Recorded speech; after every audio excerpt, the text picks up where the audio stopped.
Yo, New Day. Now, hey, what up, though? We Man, got yo, a very what's the science, man? what's, What's up with you, what's, man? what's the science, man? We got a very special guest in the house, man. It's an honor and a privilege, man, to have our guy Chuck, man, the co-founder, CEO of AllHipHop.com.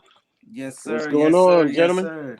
My guy, man. We got a lot of good stuff to talk about today, man. It's a lot going on in the world and especially hip hop, man. We got to talk about it, man.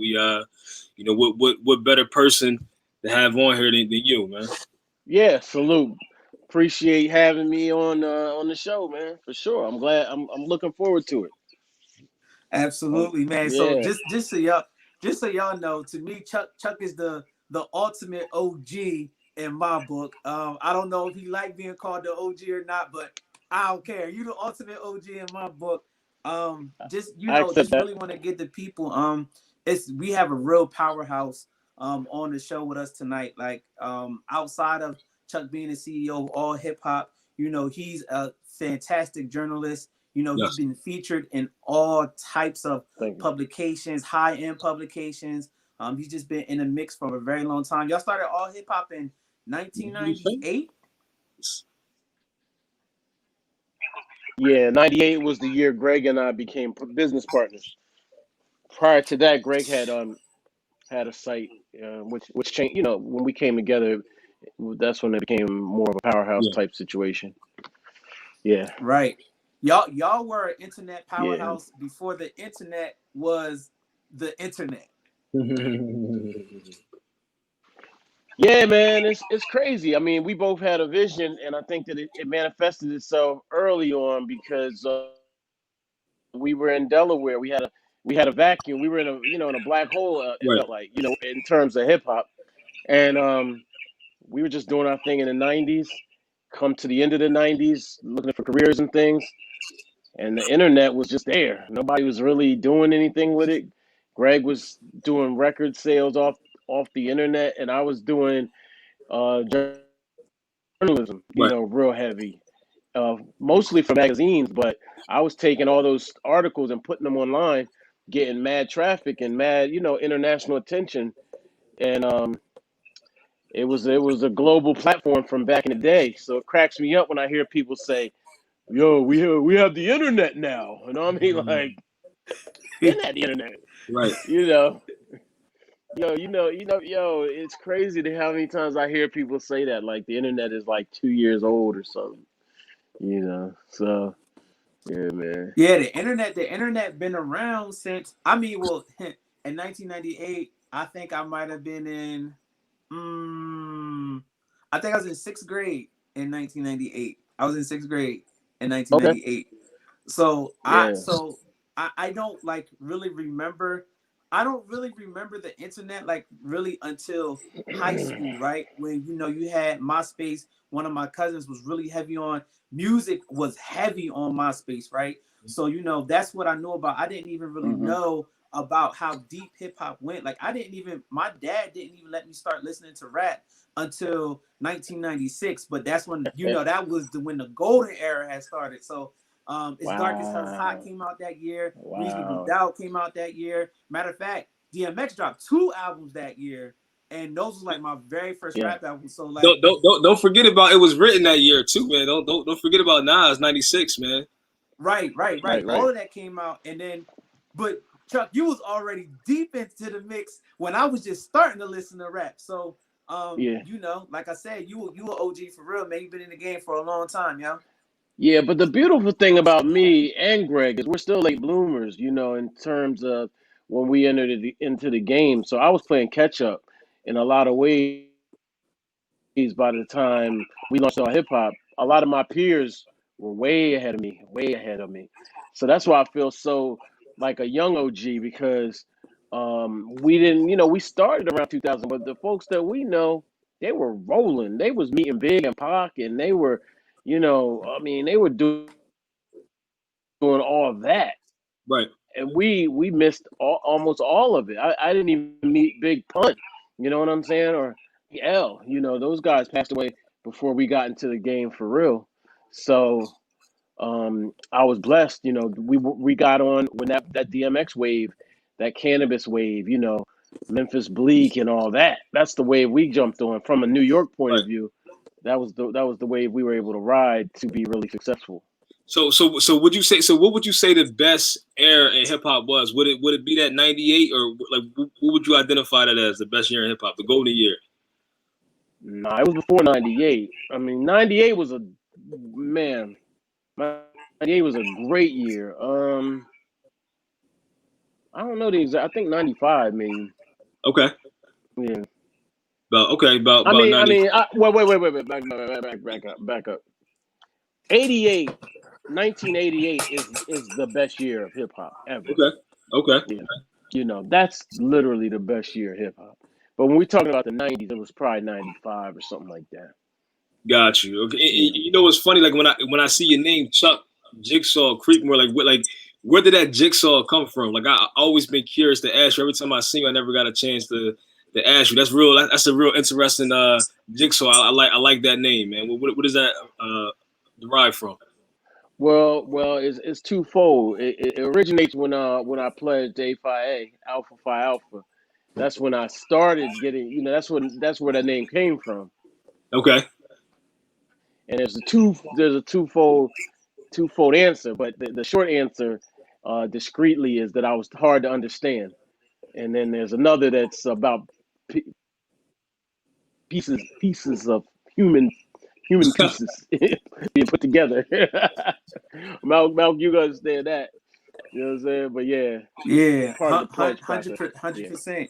So tell the people, Chuck, like Yeah. give them like your background, like you're from Delaware, right? So tell them your background. What kind of like got you into hip hop? Where did you go to school? Like how was things growing up? How did you get to from your Chuck Right. Jigsaw Creekmer now? But what was the thing that got you all the way to that point? Well, I was just growing up. I'm from Delaware, but the Boondocks. Not in Wilmington. I was born in Wilmington, but mostly raised Right. in Newark. And hip hop just captivated me from a young age, man.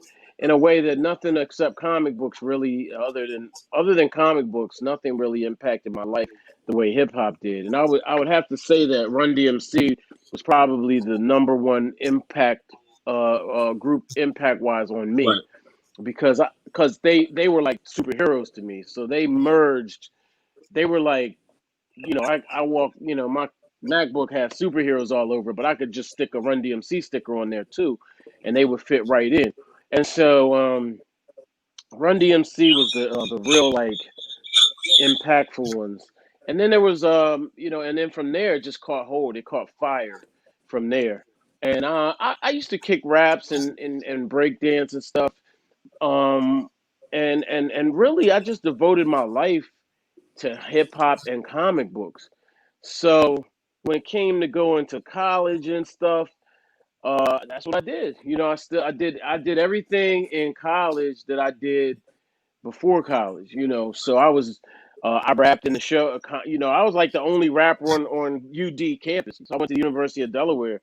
I was one of the few rappers on UD campus, and I was literally the guy that brought the other guys out. Like when I started rapping, then all these other people started coming out too.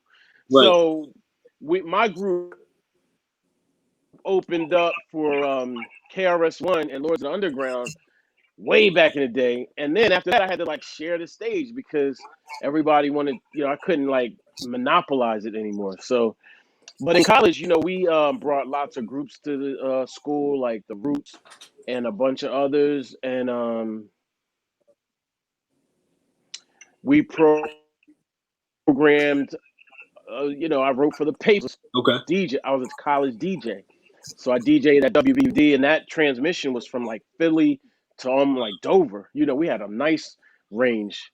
So my weekly show was one of the 3 or 4 hip hop shows on, and we just got busy, man. It was a great time. And then you graduate, and then you work at a bank like me, and that was corny, And I just couldn't see myself living like that forever. So through fate, blah blah blah, Greg and I started to get cool. We were always cool, but we became more close in that we were still both doing hip hop. We were moonlighting Right, in hip hop. You right, know, so I was working at a bank, but I was moonlighting as a writer, and I was going to New York, and I was on the go. And then we both had websites. I had a site, he had a site, and then we put them together in a real fateful way that changed both of our lives. So through the years, a lot of people have.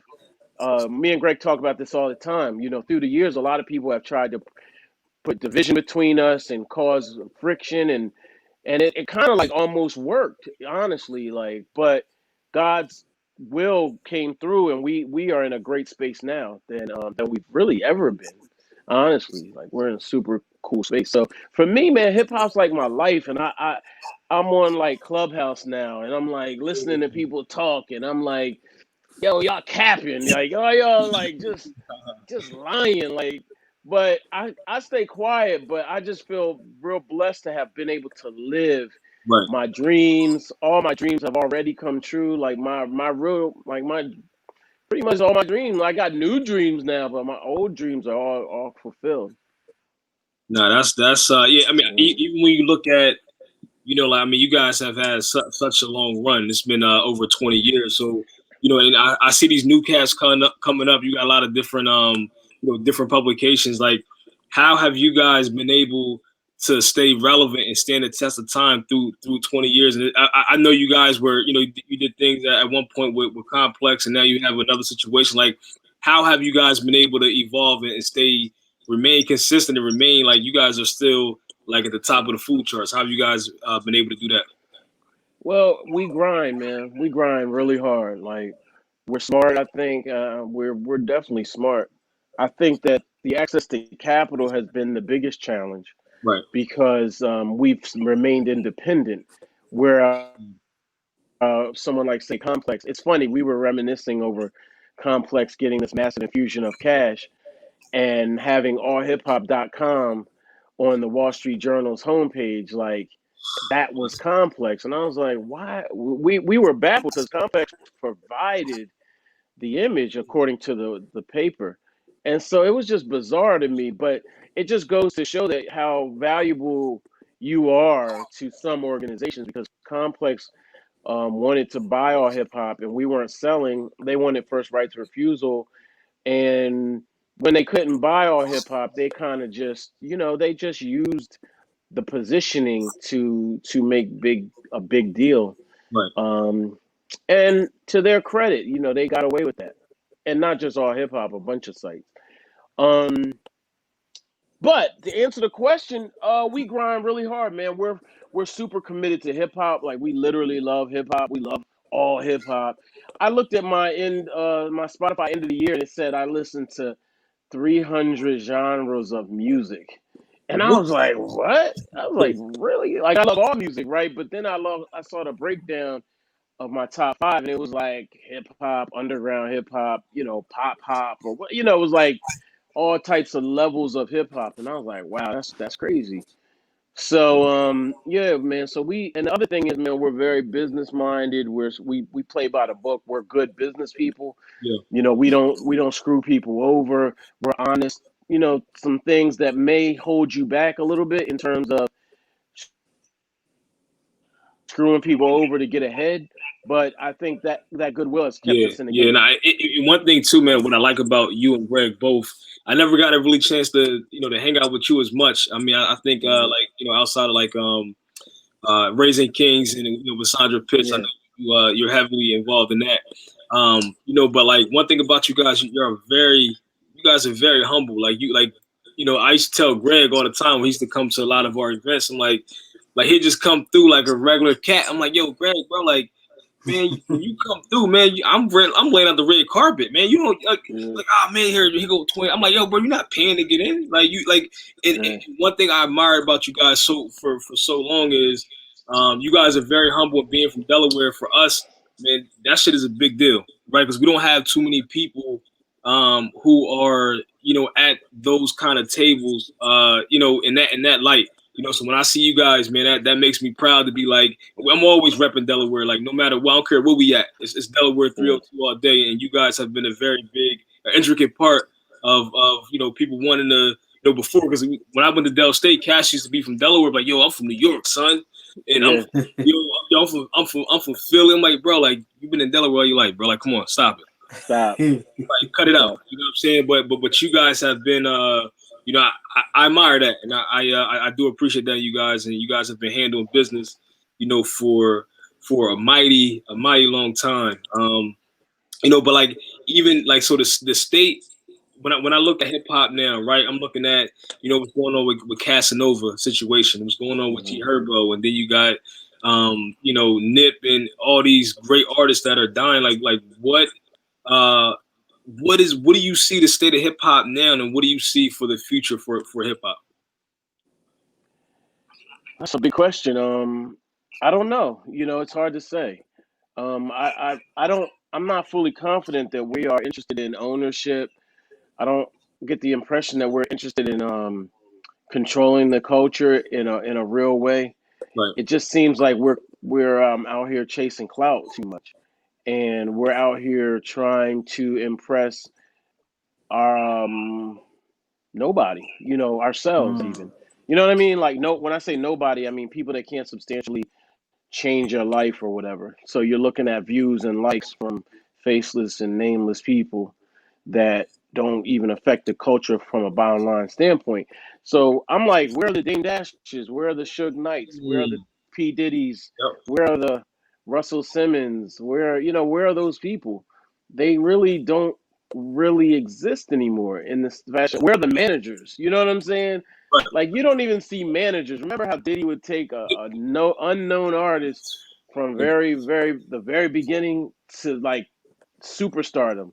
You don't yeah, even see that anymore. Like, you start out on your own on your Facebook or your SoundCloud or whatever platform you like the most, and then you might get a manager later down the line because they see the money in it. right, So I what I would like to see is people become more business minded and more smart about business and more smart about the culture even. I tried to listen to Spotify's whatever new releases or something, and I couldn't tell one song from the other. Like, literally, it seemed like, until I hit this kid Jack Harlow, and I'm just using him because as an example, not that I'm like a huge fan or anything, but I just know that when his song came back, I realized the playlist had it had rotated. You know what I mean? So So the when you playlist went say started over. so when you say Chuck, like you want these new rappers, it's interesting you say Jack Harlow, and I'll segue into that a little bit later. But when you say that you want these people to be more concerned with the ownership piece of it, what are some of the Mhm. like actual steps that if somebody wanted to get in the hip hop game and they really wanted to understand the front end and the back end, what are some of the steps that they need to take in order to really be business minded and really business savvy and focus on that ownership piece as they build their craft in the hip hop game? What are some of those things that you see that they should be doing? I mean, some of it starts at just straight up education, just right, straight up education in terms of, for me, I started out when I started AllHipHop, with Greg, when we started, I should say. No, I take that back. Before we started, but by the time Greg and I had partnered, I have bought every book on everything: HTML coding, marketing, guerrilla marketing, just about everything. I didn't really study business as much as I should have probably early on, but right, later on, I began to take courses in business. We always hired an accountant. We always had a business manager from the very early stages of AllHipHop. And so those are the things that you have to do. Now, you don't have to know everything, but you shouldn't be completely ignorant when you go into a boardroom or when you have a meeting. You should have someone there also to protect your interests. And so that's what I would encourage people to do, is to be cool reading and be cool, like, educating yourself, even if it's just YouTube, you know what I'm right, saying? Or Clubhouse. Like, I know everybody's not on Clubhouse yet, but I hate Clubhouse, but I love it at the same time because you can actually get like legit information in there. And so that's education too, but you have to apply it. And that's what I would encourage rappers to do too. I mean, rappers are still complaining about the same thing that they were complaining about 20 and 30 years ago. The same exact stuff. And you haven't seen any rapper moguls. Everybody complains, but you haven't seen a rise of a rapper mogul. You know what I'm saying? So I think we're seeing it sort of, kind of. So I'm not going to shout out any names, but just to say that artists should literally buy this. Or Jay-Z, you know what? Jay-Z is the example. So Right. Jay-Z, so Jay-Z's kind of like the model in a lot of ways, even though I think Jay has leveraged his name to create partnerships that are more partnership than ownership. But you get what I'm Yeah, saying. yeah, Yeah. I do agree with that. I think a lot of times, even we said it before, like as we were coming up, like we started off doing party promotions and things like that, and we learned a lot of things that we learned was strictly trial and error, but more importantly, like we read a lot. We did a lot of YouTube University. We spoke to a lot of people who we felt were leaders in that particular space, and we follow some of the best. Like if like they said, if it's not broken, don't fix it. So we seen what the best were doing, and we did exactly what they did. And I feel like now, like Yeah. there's people are so like I say, like even with Philly, like like in Philly they say dick eating, right? Like a lot of times we're so caught up in like we don't want to be like this person, but like we have to follow the blueprint. If that's the right way to go, then who are we to say, like old keys don't open, old doors, which is very well true. So I can agree with that. I want to revert back to something that you said in terms of the culture. Like you guys posted something on All Hip Hop's Facebook page, and it said it was a picture. It says flex is killing us. Flex culture is killing Yeah. us. And it went to say we live in a world which status is defined by wearing logos, driving sports cars, listening, using AirPods, and being able to afford the latest sneakers. This flex culture is keeping the middle class living paycheck to paycheck. So when I think about that, like we're so caught up in these like materialistic things that we're not investing for a future. We're just so caught up on what everybody's doing and trying to keep up with the Joneses that we're still stuck in the same place and we're just running that hamster wheel. Yeah, it's real, man. And I mean, look, I got caught up in it too, man. I used to have this huge car. I'm not gonna say what it was because I don't know. I don't think I should, but what am I spending all this money for? Like for what? Literally, my daughter has to go to college in a couple years, so I dumped it, man. I'm like, I don't know, man. It's crazy, and again, and the middle class that's putting it light, man. I don't even know if middle class, like most people are broke, bruh. Like if you're a paycheck away from um being your bills, which other people are, then you're not really middle Right, class to So you see me, I don't wear logos anymore, bruh. Even if it is something fly, I don't want to advertise for. Like I'm not advertising anybody for free. You know what I mean? So right, that's just how I was raised. I mean, for the most, I mean, I got a little kick fetish, but that's about as far as that goes. And I just can't see spending like that whole handbag conversation. I was like, you can't. I said I wish I would pay 10 racks for a bag for a John. Come what on, man. What? Are you serious? Like, nah, I don't care if I got it or I don't. If you here for that, then you're not right for me. Now, you might be right for one of these guys, but you're right, not right for me. And anybody that gave me that air of them, I stopped seeing that type of person right off the rip. I've been single for 10 years, and anybody that I saw, we didn't have a second date right, or a third date. You know what I'm saying? Or even and to my own fault, some people would say I'm not like that, but it didn't feel like a truthful statement. You know what I'm saying? right. So they might be telling you what you want to hear. I don't know, but Now, Go ahead. Yeah. Nah, but yeah, hip hop is more visual than it ever was now. So you have a constant scrolling of Lil Baby wearing all this, the Baby wearing all this, Jake, the dude, the white guy, Jake Paul that just boxed, he got all this. You know what I mean? He's white. He's got a Lambo. So you got to get as close to a Lambo. It's crazy. And it all literally you chasing somebody else, you literally like, and I interviewed Jake Paul. He's a white dude, he's rich, but he didn't Right. start out that way, so he stressed hard work. And I mean, hard work isn't everything, it's something, not everything, but I do a lot of learning when I interview people too. In the same way we're exchanging information here. When I talk to people, I'm listening to learn as well. Yeah, and then do you think hip hop is directly responsible for that, and are they too pressured from a lot of these bigger companies in terms of maybe endorsement deals, and they're taking that and they're projecting it on to people like us, and we buy into that? Sometimes I think it depends on Fashion Nova. What's Fashion Nova without these celebrity endorsements? You know what I'm saying? To some extent, I think that's true. But I think more importantly, I think people have hangups that they don't want to admit, and you want to show people you're worth something, your value.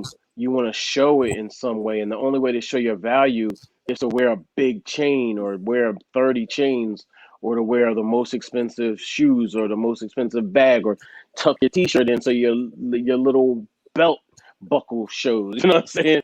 You know what I mean? I never understood that, man. You trying to show me your belt buckle, dog? I don't care about your buckle.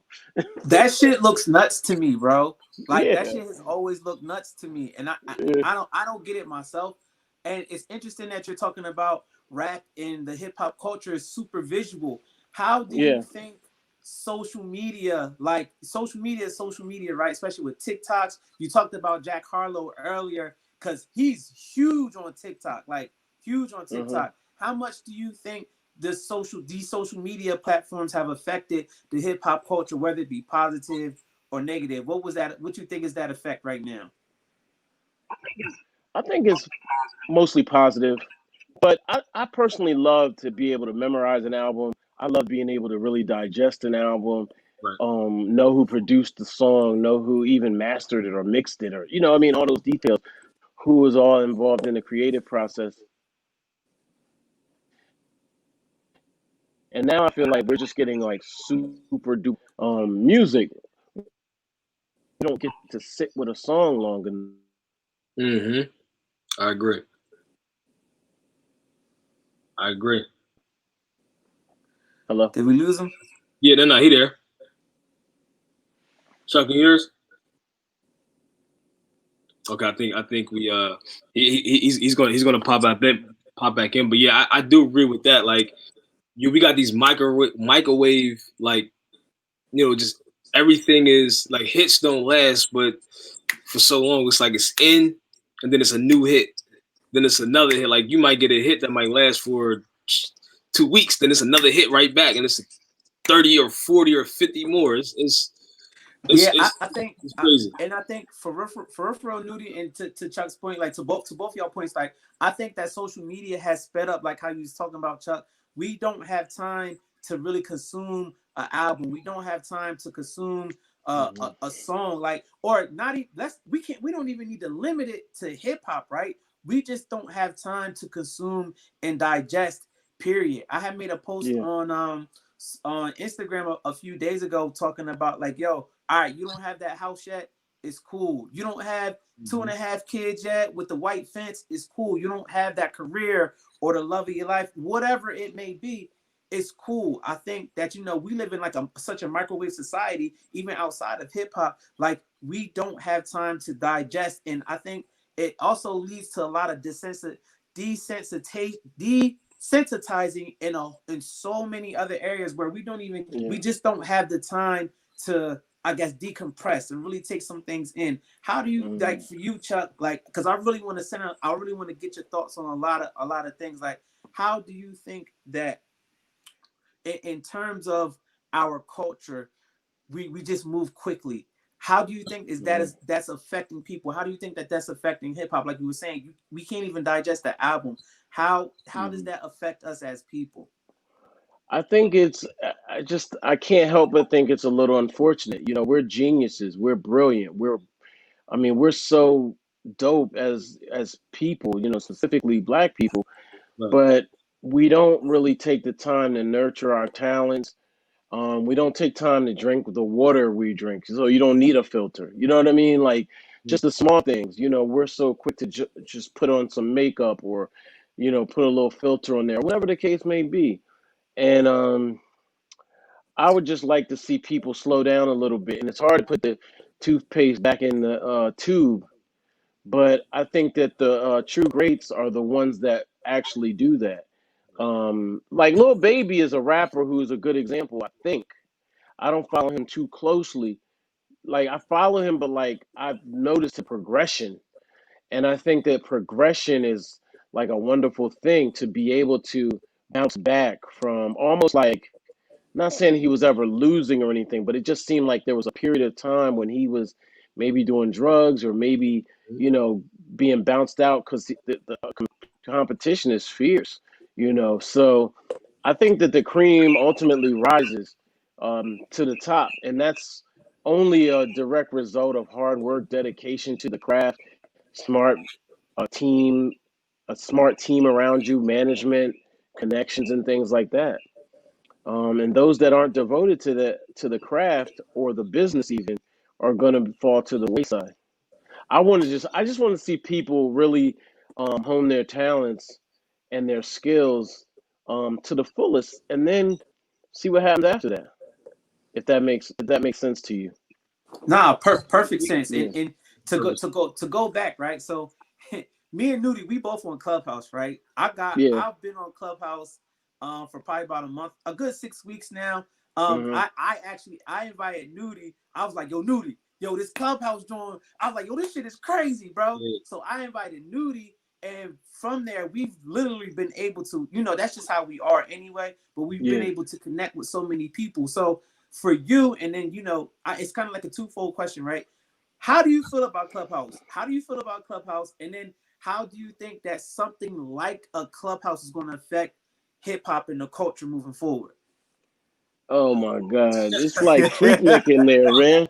It's like Freaknik in there, man. I'm glad it's just audio, bro, because it would be crazy if it wasn't just audio. But it is a dope resource, man. Part of me is like, hey, man, be careful. You don't want to give away the game Yeah. too much. You don't want to get on there, and you don't want to be on there for too long, blabbering about nothing, and then you see that it's now half the day has gone by, Yep. and that can happen. Other than that, I like it because I got in there last night even and listened to Steve Stout talk a little bit, and I actually learned something from him and Ava DuVernay, and that was cool. And I'm not above admitting that I learned something. Um, and for someone just starting, I think it's a dope resource if you use it right. Right. But too many people want to follow Joe Budden or Mace and Meek Mill or whoever, and I'm like, oh God, that's exactly why we shouldn't be here. Like that's the opposite reason of being here. Those guys, seriously. And I'll say but like a day with the Jay-Z room, that was dope. You know, hearing all those crazy stories about Jay-Z go back and forth. But I didn't give my story, I dipped into a smaller room, and me and this other person who's worked with Jay, we were like, we ain't saying our story at all. We gonna keep like we're not giving that away for free. Right. Like that's just Right. Right. you know what I'm saying? So you have for me to tell my stories, I need a platform. I need a dope platform. I need a movie, a documentary. Like I need something like that to tell my story. And some people don't feel that way. But that's the only way it's gonna be a book, a movie, or a series, or something like that. And that's literally like the only way I'm gonna like blabber everything. Yeah, I think that's a really good point because I know when we first got into Clubhouse, like I think it was really dope for us to be, talking to, like it doesn't even for me. I'm not, hung up on celebrities, right? I'm hung up on people who, like we say, Steve Stout. I love Steve Stout. Like for me to be able to be in the rooms with them and whether me having a conversation or just listening, Yeah, I think that's phenomenal. yeah, But do you think I was in one room which it was Joe Buttons and it was a bunch of pretty dope people, but they yeah. were all complaining about Clubhouse, and I think the one guy, I think Neo Devicio was saying that maybe we need to create, like, why don't we create our own Clubhouse? Like, we influence, especially in anything, like Yeah, we influence everything. Like, we make Clubhouse cool, right? And they are yeah. listening, getting all of our ideas. Like how you saying, the game is to be sold, not to be told. And we can wait all this game, and we ain't getting no money. I know. I stopped saying it, man. I said it so much when I first got on there that I just said, let me shut up. Let me stop saying this. But yeah, every time I enter a room, I'll be like, yo, what the heck? We're literally gonna do this again. We're literally gonna do this again, huh? We built up Twitter, we built up Yes, Instagram to this magnificent stage, and even Facebook, and they're in some instances very racist and hostile to us. And yeah, we're about to do it all over again right on Clubhouse. And I'm like mind blown, like literally. Okay, so but here's the catch, and this is why I stopped, and this is partly why I stopped saying it. Um, and and there is a serious barrier to entry to get the technology and the infrastructure and even the team to create something like Clubhouse. They had $18 million in funding before launching. 4 years they were toying or whatevering, developing with $18 million. mm, That's a number. Like I don't know what that. And look at that other thing, Quibi. Look at Quibi. Quibi didn't even last a year with $1 billion. You understand? crazy. So our ability to access those types of funds is um non-existent. I mean, Why? Why? Why do you think it's non-existent for us to access those type of funds? Especially, I'm huge on tech. If you ever have a conversation with Double G, he'll tell you because yeah, I pick his head sure. all the time about this tech shit. Why is our barrier to entry so difficult when it comes? Now we're not even talking about hip hop because that's a whole different beast. But tech is even a bigger beast than Hmm. hip hop. Why? Why is our Well, barrier to entry so the crazy? easy answer is racism. The easy answer is racism. Right. Now, once you get past that easy answer, then there's things like network. So when I'm on Clubhouse, I'm not on Clubhouse for no rappers. I'm on Clubhouse to build with business people and tech and Right. meet VCs, and and the way the algorithm works is it's based on who's in your phone. It's based on Mhm. or who you're following or who's following you or whatever. And so I can't even. I gotta work really hard to get to those people that I actually want to build with. So That's to go actually to that's actually fascinating hearing you say that. That's yeah, fascinating hearing you yeah. say that. That's crazy. That's crazy. Straight up. Yeah, I gotta that. So that just means that I got to do a better job of meeting people outside of my comfort zone Right. and getting to that money. But I mean, even still, man. I mean, me and Greg talk all the time about how a certain other rap site launched with like 40 million and like Mm. didn't even have a business plan and What?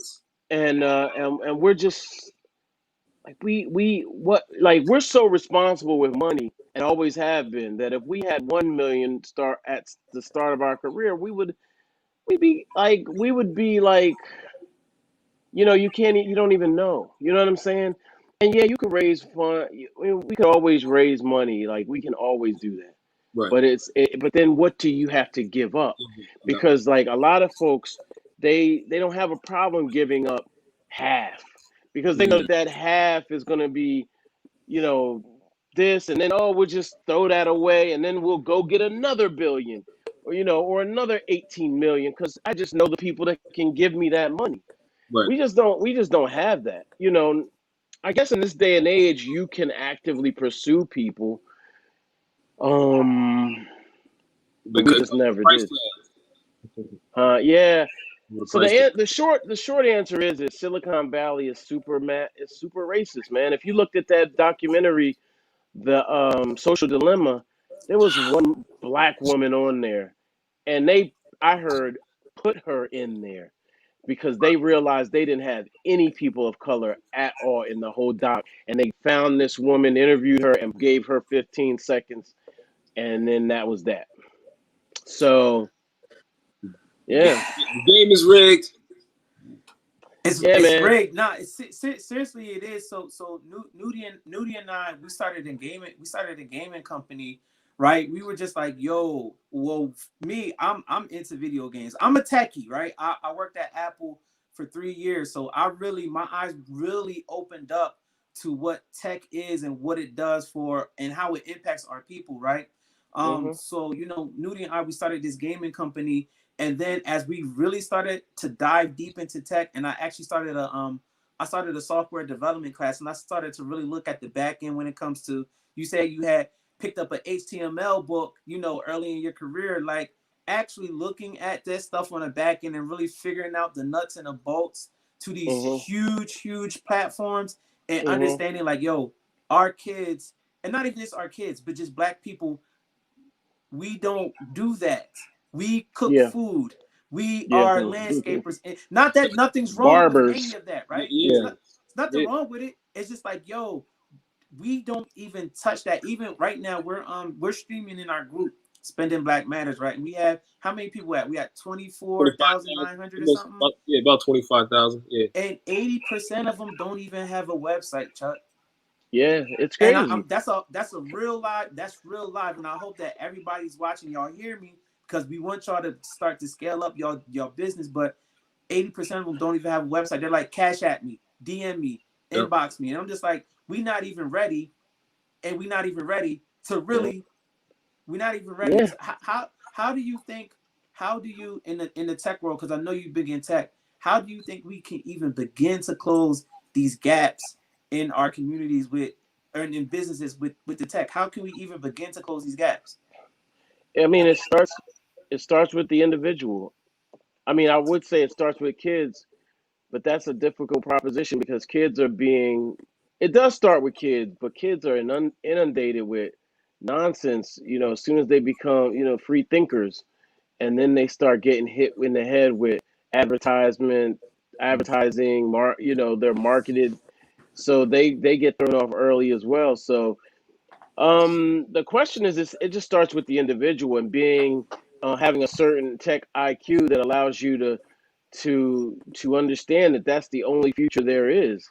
Landscaping is not even us anymore. That's a whole nother demographic that does that. We don't do that anymore. And if you do, you're probably like an older gentleman or maybe woman. But that's tough, man. I mean, you have to be intentional. You have to be intentional. You have to pick up those books. You have to listen to those podcasts. You have to um, seek that knowledge, or else you're just gonna find yourself uh, out. And Greg has been really good at keeping me up on tech as well because it became really hard to understand. It still is really hard to understand certain things.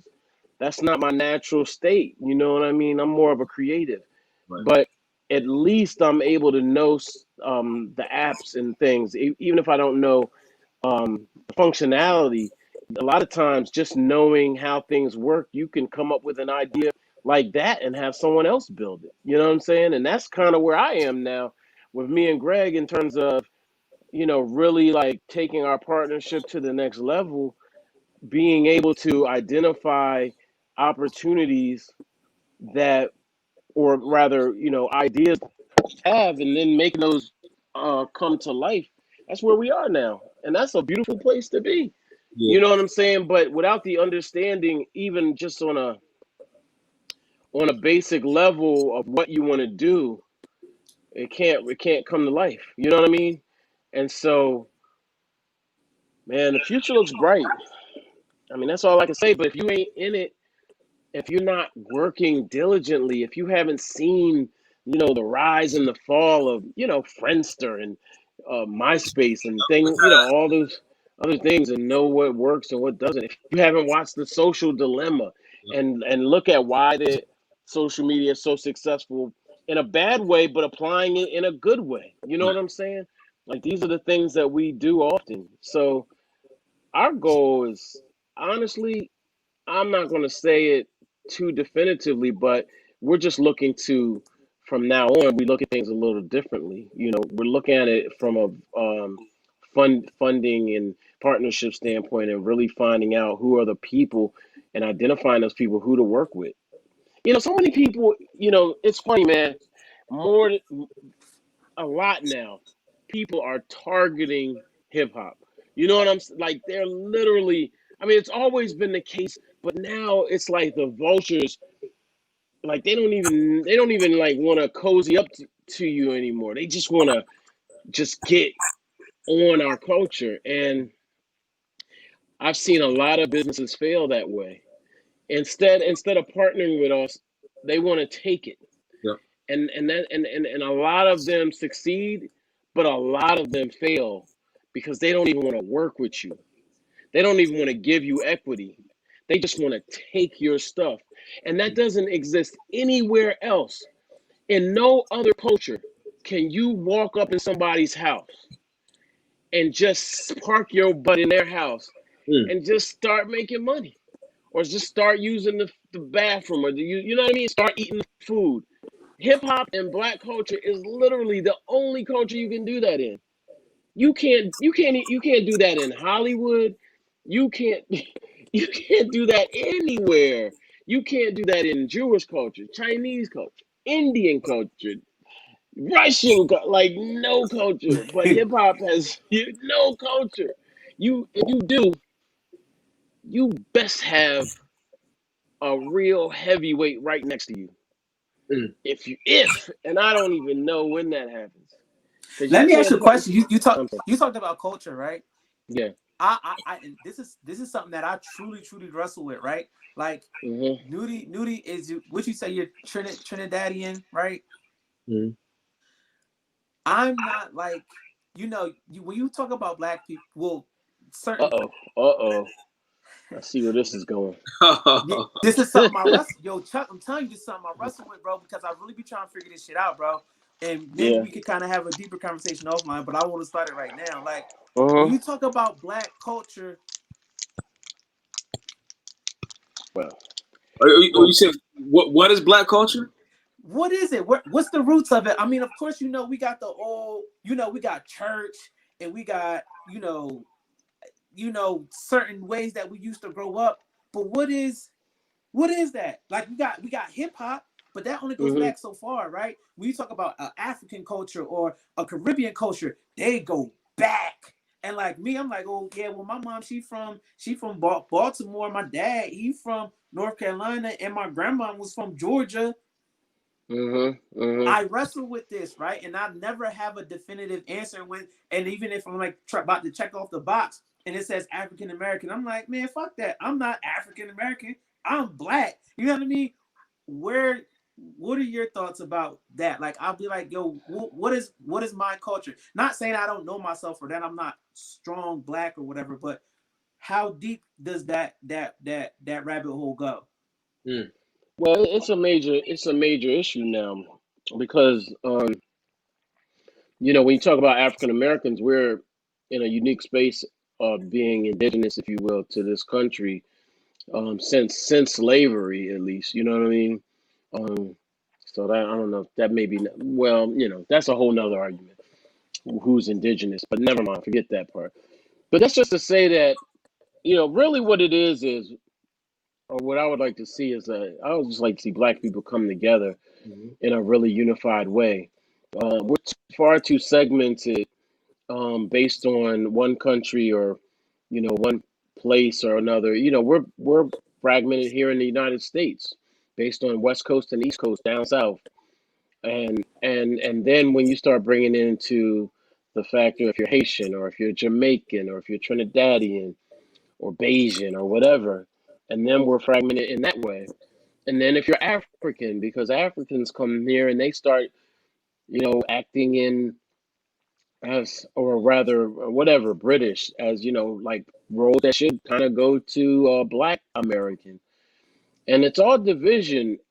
I just think that it's a tough thing, man, because as long as we're that fragmented, it's easy to pick us apart. And that's ultimately the real problem. And getting people unified is tough. I sat in on Clubhouse and Chet Hanks was on there. And Mm. he shut the app down really. He kind of like the app was crashing because there were so many people in his room and rooms around his topic. And the topic centered around him doing patois. And if that was a offensive thing or whether it was problematic or if it was cool. And they were like, listen, I'm Jamaican and I'm telling you it was cool. And ultimately, but we're really literally talking about a white guy doing something like why I don't know, man. We're just too divided. So I wish we could unify like Marcus Garvey wanted under universal black flag, red, black, and green. If we want to have a tug of war or a basketball game or a dodgeball game about the Jamaicans versus Trinidadians, cool. But when we get into the business or when we get into hiring each other, we really have to just be black. And I know that's simple, man. 'Cause it's too simple. Because I know Nigerians, they ride for theirs. You know what I mean? But we won't get anywhere, man. Man, Jewish people. Okay, let me not try to pretend like I'm the Jewish pro, but they seem super unified to me. That's because you're not the only one. Me too. Yeah, they're on code. Now I do know some Jewish people that really are at odds because of some are really right wing, some are really left wing, and they clash. But mostly I see them very unified. Indian people are always on code, as far as I can see, always. And we're the only ones. We just have that unique experience, man, and it's hard to get by. But we're literally like incredibly dope, Yep. but don't know it. Yeah. That's So yeah. I ain't mean to bring y'all down, man. No. Listen, no. Like, no, that's it. Look, Chuck, we have these conversations all the time. Even when Malcolm talk about culture, like all the things that we see as other cultures, and this is my opinion. I read a lot too, so like, we don't know our true culture because it's been stripped from us. And the furthest that we're taught is slavery, right? We don't know past that when we talk about school, as far as us being taught. But a lot of these things that these other cultures do, they got it. It originated from us anyway. Yeah. So when you go deep, the rabbit hole goes deep. When you keep searching and you see a lot of these different things, like from the textures or the clothing, from the foods that they eat to like, all that stuff originated from us. And because we were in America, America wasn't discovered. We were here before they discovered America. We were in India, we were in China, we were in Africa, we were in all corners of the world. So like when you talk about culture, that is our culture. We just don't know it because it's perceived a different way that it's coming from them. And that's just how white supremacy, quote unquote, it works. It miseducates us. Yes. But it also makes other people ignorant too. So white people think the same thing we think, and know the same thing we know. Indian people come here and look down on us. Even maybe Africans come here and look down on us because we don't do what we need to do. And so if you're still ignorant, and I mean, I'm not going to pretend to know everything about where I came from. I haven't traced my lineage back to Africa other than West Africa. But just to say that if you're still ignorant, then that's kind of on you. Yes. If you think breakdance, if you think even hip hop started here, then that's on you. Not when there's Africans breakdancing. I mean, eons ago. You know what I mean? And so, um, to not have some understanding of who you are and where you come from, that's on you. I know. I look. There's martial arts in Africa that are like literally that's where y'all got it from. Yep. When I went to Greece, they admitted that they were educated by the Egyptians. Like they weren't even they didn't harp on it too heavy, but the acknowledgement I thought was dope because we know where they got civilization from. It wasn't from your it wasn't native to you. It was given to you Yep. free of charge. And Yeah. y'all took that and ran with it, and now through these systems of racism, we know who Aristotle is and not who gave him the information. Come You know on. what I'm saying? So it's hard, man. But we and this goes back to social media, man. It's like and hip hop, quite frankly, and hip hop. Like I said, the same song kind of played in that playlist. Social media, it's like the same thing over and over. You don't see unless you really catch a hashtag that you like, which I do. I follow certain hashtags just to get the knowledge to Mm-hmm. make sure it comes across my timeline often. But if you don't do that, what are you singing? Right. You know, and I have a daughter, and now I'm like, man, she's getting into social media. I don't really like it. You know what I'm saying? Because to me, we need to be focused. We need to be on our job. We need to be business minded. We need to be tech minded. And and back in the day, I could sit in my basement and learn how to DJ or learn how to play or learn how to rap, like whatever I was doing, and that was okay because that's where we were then. Right. But if I could go back, I would do a lot of things different. I would be inventing stuff. I did learn code. I learned code in the 80s, man. I had a Apple IIe back in the day. And that was a privileged thing to have. Like you don't even know how privileged that was. But I would have kept doing that back in the day if I was really on it. You know what I mean? So we have to the only way is really with the youth, and I don't think it's not the only way because I think that we're older and we're learning. We're active participants in the learning process, and that's dope. I think that keeps you young. That keeps you alive mentally. Mm-hmm.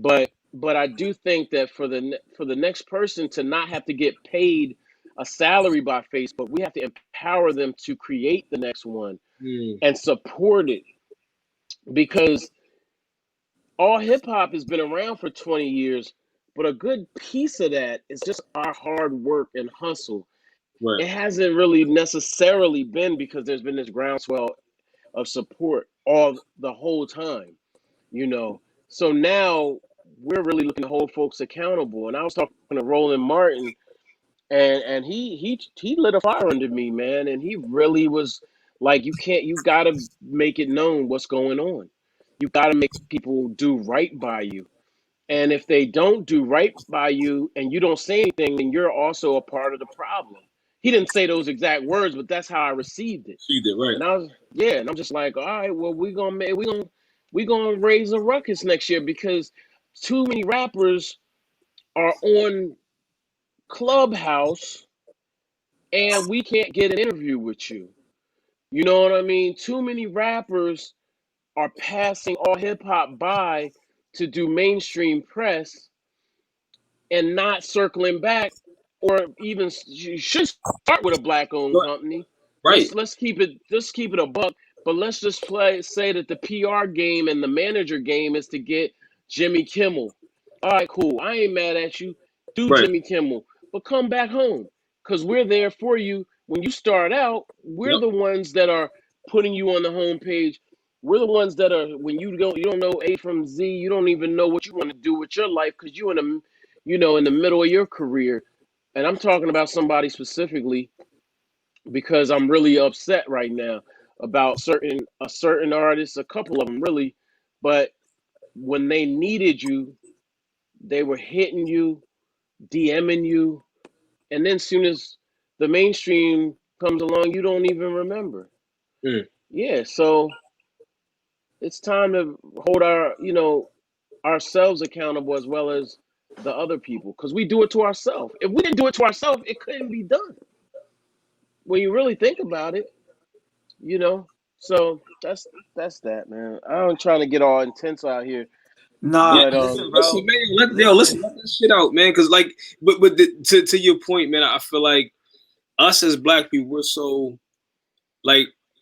so humble and we love helping one another. Like deep down inside, that's just who we are. yeah, That's how we got colonized, right? yeah, Yo, man, look, you don't know how to build, man. Let me show you, man. Get that yeah.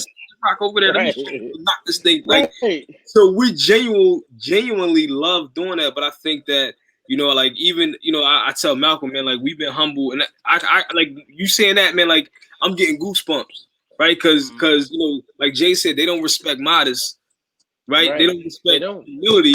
You Right. gotta be You assertive to got let them to. know. Because if You you Hum, don't, got humble, to. humble gets no respect, they yo. gonna think I they can know. play with you. They can say, I "Oh, you know know. what, man, my man Chuck, man, you give them an inch, they'll take it one step beyond the second time they try to play you, the third time's the charm." Right. Yeah. And that's what happens with us, man. So like but you're right, like we gotta really I stick to had this. this how we doing it. Like I'm gonna help you I had. out, but Yo, listen. I had this conversation with Greg just the other day, man. Me and Greg stay strategic, and I said, yo, Greg, we're gonna have to drop the humble thing a little bit, man, because yeah, we need to let these cats know. got to And somebody shaded me a little bit, and I didn't appreciate it. I don't know where he was coming from, and maybe I just misinterpreted something that he said, but I didn't appreciate energy from somebody.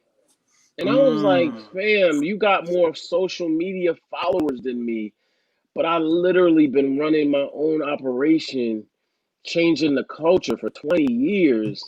big, Ooh. We not even in the same league right now. And I don't say that to people, right? right, But I'm like, who, you talking to me weird right now, and you work for someone, and that's cool.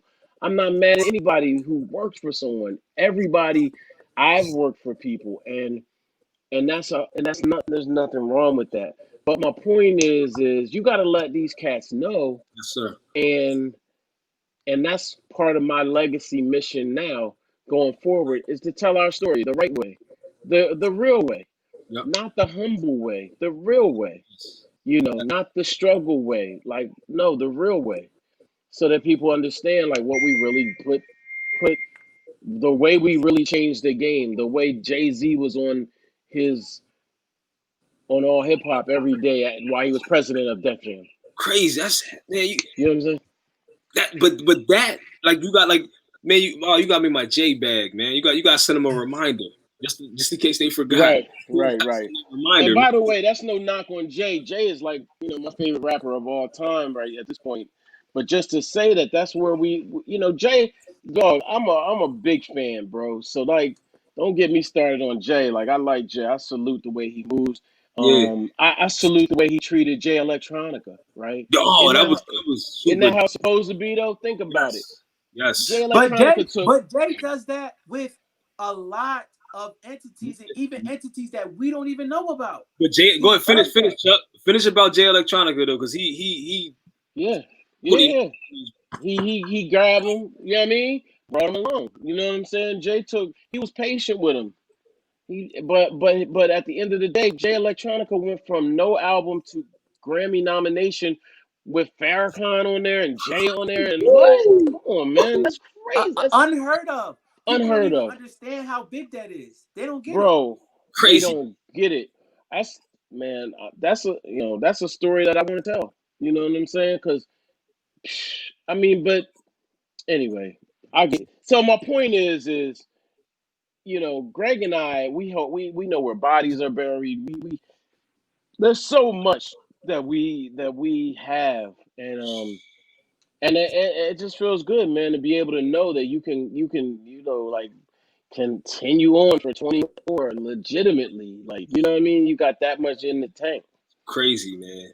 That's yo, Yeah, y'all like I'm telling you, man, yo, like y'all make us like I said again, I never had these conversations with you, but every time I talk to Greg, man, like I remember I remember like '09, maybe 2010. we was at Mm-hmm. this Facebook event.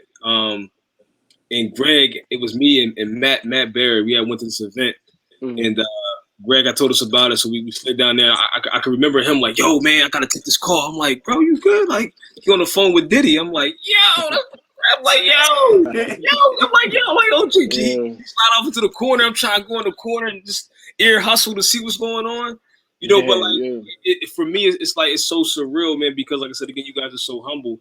But like when, and I'm not sure what they talked about, but like, how do you guys like keep that pressure from off of you, knowing that, like, say, something might happen in the news and Jay might do something or Diddy or whomever, and y'all Mm-hmm. are reporting it, but those are your Yeah. guys, and it's Yeah. bad news for them. It's like, yo, Chuck, what the fuck, man? What?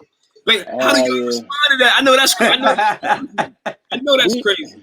we just keep it fair, really. This is so simple. We just stick to the facts. But when them calls come, they have come. I will never forget this time being Greg Rat. It was a party actually, and whatever. Diddy didn't like something, and he was like, "Hey, yo, play." I don't remember what he said. I just know he used Playboy, and Oh, when he say and play and for you, surprise.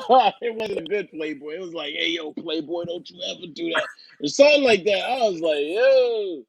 I was like, I don't even know what you're talking about right now, but it wasn't a comfortable feeling. I ain't gonna lie.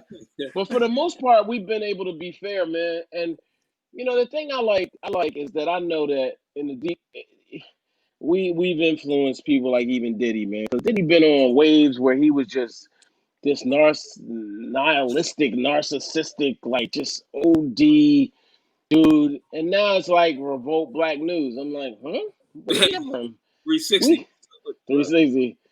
So yeah, man, we play it fair. When we get them calls, we like, yo, just talk to us. We'll hook you up. Yeah, just tell us your side of the story. I mean, we don't delete stories. I mean, it's been a rare instance when we deleted a story, and that we would have probably had to been like really wrong or something. But for the most part, nah, you know.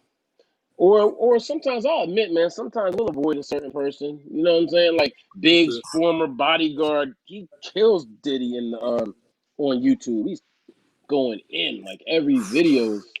But we just How do haven't you interviewed. control that? Like, how do you control the narrative, right? When it's like you got this person over here saying all types of craziness, and you got that entity over here saying all types of craziness. How do you control the narrative? Has that been a difficult thing for y'all, or is that something that y'all just been able to develop over time? Yeah, it's not hard, man. I mean, for the most part, you just play it fair. You know what I mean? And just continue to present real journalism in an unbiased way. Right. We don't really look to control the narrative as much as just report it honestly. The only thing that we like to do is to let people know that hip hop is vibrant in all ways, not just the the pop way that it is now. It's got a vibrant underground. It's got political rappers, international scene, just about everything. And that's the only narrative that we like to push. And that's kind of where we're going forward with it, in terms of creating a new base. It's just internationally. Nice. That's Yeah, dope. That's dope, yeah. man. Yo, y'all, bro. Yo, bro, listen, man, I love it, man. Like, it just, for me, man, just having these conversations, man, just hearing, like a lot of the stories, like Greg used to tell me a lot of different stories about like different parties and just, Yeah, man. certain things. I'm like, yo, man, I wish I could have been a fly on the wall. I'm like, yo, G, next time you go, man, yo, bro, Man. come on, man, let me just fly through the back door, bro. Bro, we did a party with Diddy and Russell Simmons and everybody that you could imagine that could be there at that party. I was like, yo, this is crazy. And Diddy, it was drama too. Diddy kicked Wendy Williams out of VIP, her and her husband, and they didn't leave. They stayed. I was like, oh my God, this is crazy. It was just, man, we've done, and that's our party. That's not somebody Some other, else's party. right. That was our party. So every year we had a huge party. We did one with JD. Clark Kent was DJing. I Ooh. mean, Whew. crazy stuff, man. But the industry has changed so much, man. And you don't even get those type of parties anymore, man. It's disgusting how the industry has just gone down, and it's like you don't get those experiences anymore. Um, and again, we came late, so we were 2000 and on into the scene. Right. And those parties were mag. I still have my Def Jam Christmas party T-shirt. You know what I Damn. mean? It's tore up, but it's crazy. You know, that's just the type of thing it was, man. I honestly want to bring it back. You That, know, not that I'm that person anymore, but just to say, man, it's about experiencing, man. You right. can't experience this stuff on Clubhouse or Instagram. Right. You know what I mean? You can't experience it. The last time I had an experience like that felt like an old school experience was when Nas did Drink Champs, Yo, and it that was was what? You was there? yeah, I was there. Yo, that drink shit. Yo, I ain't see That was all. a really good interview. That was But that was dope, man. That was super dope. but That was, the Look, audience was crazy though. It was like how so do many you people feel? there. How do you feel like it's the dynamics of things is just like you say, it's changing so much, not just in a negative way, but in a positive way. Like so many of these rappers now are starting to shift to like podcasting and telling Yeah. stories and the stories being visual. How do you feel like hip hop is going that way? Because I know me and Nudie, we kept talking about, oh, yo, Nudie, we gotta do these damn podcasts, we gotta do this video. yeah, I know what Yeah. we can do, I know our pool and whatnot. How do you feel with Mm. all these older rappers? You know, you got the Drink Champs, you got Talib Kweli got his Fat, own. yeah, you got Fat Yeah. Joe. He's on Instagram interviewing people. Like, how do you feel about the culture swinging this way? Like, what's your thoughts on that? It's cool. I mean, I gotta say it annoys me a little bit because you know they in my lane, they in our lane. Um, but it doesn't really bother me, man. I think that what we do is unique. We do journalism, Yep. and they do sort of like just interviews. And I'm not diminishing that. I mean, dope stuff comes out of that. Like, Yeah. don't get me lying. I'm not lying. Like, dope stuff comes out of those conversations because they've known each other for so long. A lot of times, there's no barriers. There's no gotcha moments. You're not trying to catch them. I think with journalists, a lot of times they feel like you're trying to get them in a moment or whatever. But again, man, to me, with that bar lowering and lowering and lowering, for me, it's just a chance to elevate Yeah. and actually go and just really go to the next level.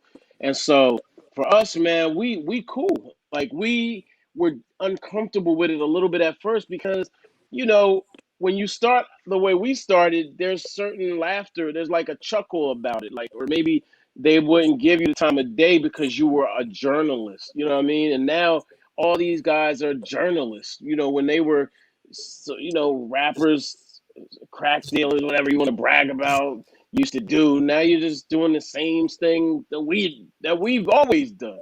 Yeah. You know, the big difference is they a lot of them, and I'm not going to disrespect anyone, Right. but just to say that some of them come from a place where they've lost relevance in other areas, and this is what they must do to stay relevant. And Ooh. for me, uh, you know, it ain't the coolest thing to do when that's what you gotta do to be relevant. You know what I'm saying? To be in the limelight, you have to do this. And again, that's no knock. Evolution is real, but um, I don't think everybody necessarily saw their career uh, going this way Yeah. when they were popping.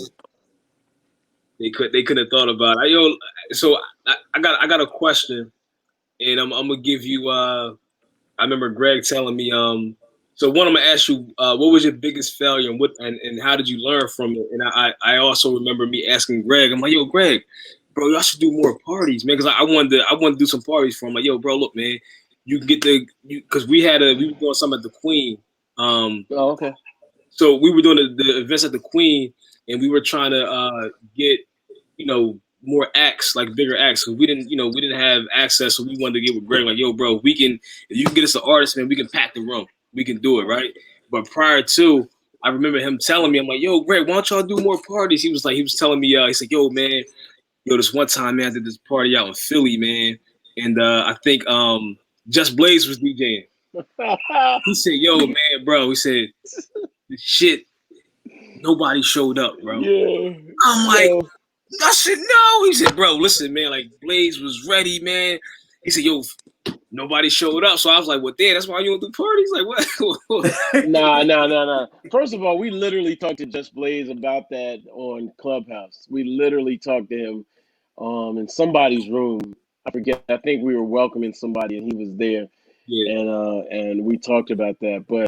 But that's not really the reason. I just think that that was a bad experience. It's probably poor marketing or promotion. I would definitely be open to it, especially in Delaware, man. I came to Delaware, I saw Rakim. We was on stage with Eric B and Rakim. Yeah. I'm like, come on, man. Like, it's a different era now. And I think that, again, like I had said before, experiences are not really, they're not that, you don't see them that much anymore, man. If you go into Coachella or something, all right, cool. But for the most part, you don't get a Rock the Bells tour or something like that. It's just not that often. Or if it is, it's like, something like 50,000 people in there, man. For me, that's not really the experience I want. Right, I agree. No, Yeah. I agree. But So I think we should build. Man, Once this thing passes. we would love. Once all y'all get vaccinated, we'll Yo, I'm not taking nothing. They gonna have to pry me out of my house, man. I'm not. Listen, I'm. If I gotta. They gonna put the pressure on you, bro. They gonna tell you can't go to the store. They gonna say, yo, we need to see your vaccination card before you come in here, brother. They gonna put the pressure on yo. No, man. I'm trying to figure it out, man. I'm ready. Go holler my boy Farrakhan and them, yo, bro. I'm coming to the Islam, bro. Nation of Islam, brother. We not. Man. Yeah, no, I hear you. I just posted. I made a TikTok about that. Like, yeah, I'm cool. How do you see that? How do you see that? Like, you think they're gonna actually force? Because a lot of people, like, not just white, black, everybody, like, they're not like people are waking up. The internet, and you got so much access to all this information. They understanding, like, yo, like, we know that even when it comes to like, especially with black people, we always been skeptical because even with the whole syphilis. Thing they did back in the day, like they injected us with syphilis and all these other things. So we have always. That's why men, especially black men, when people say, men need to go to the, get checkups and things like that, black men have a fear of the hospital because of things that have been done to us previously. We always think they're trying to inject us with something or do something crazy to us. So it's like, we always been skeptical of hospitals and doctors in general anyway. Hold on, Chuck. You gonna get the vaccine? Well, I'm gonna let a whole bunch of y'all take it, and then I'll see what I do. In the meantime, listen, I'm gonna keep it 100 with you, right? I'm gonna keep it 100. Me working behind the scenes in research and development, like I'm a real life chemist, and I did that. It takes vaccines minimum 12, 15 years to push through, but this COVID vaccine, a year, let's just say 2 max. Yeah, they talking about next week. Yeah, they talking about next week. They talking about next week. Yeah. Next week. I said no, sir. No. But here's the thing. I know somebody who they told her, a friend of mine, her mom cannot go in to the hospital for dialysis unless she gets vaccinated. Straight up. They forcing people. They making you, they twisting your arm and you will get this vaccination. And that's how it's how it's manifesting itself. I can see that. I can even see where like people being on like welfare, you know what I'm saying? Like Medicaid. You want this $50, you want this $100. You want your kids to go to daycare, purchase a care, like, and that's it's kind of like, and I feel like because we're so dependent on the government, like we have no choice. Like a lot of us that are dependent, like we don't have a choice. It's like, what you gonna do? Like this, like. Hold on, I'm looking at some of the comments right now, Nudie. So Tariq is on. No. Tariq is on. Tariq said, I'm reading the comments from Tariq. He says he plans on taking it eventually. He's been reading up on the science. He told me that I was wrong. Okay. The reason why it takes so long is because the process of funding vaccines. Okay. Y'all should read up on the science behind this vaccine. I'm not taking this vaccine. Listen, I know listen, I know people that have to take it, medical people and things of that nature. So it's some people that are going to have to take it, Yeah. and then we'll see how it goes. I mean, I'm not going to say that I'm not going to take it. I'm not going to take it, but I'm not saying I'm not going to take it because I don't know. I I can't. legit don't know. I cannot see myself injecting.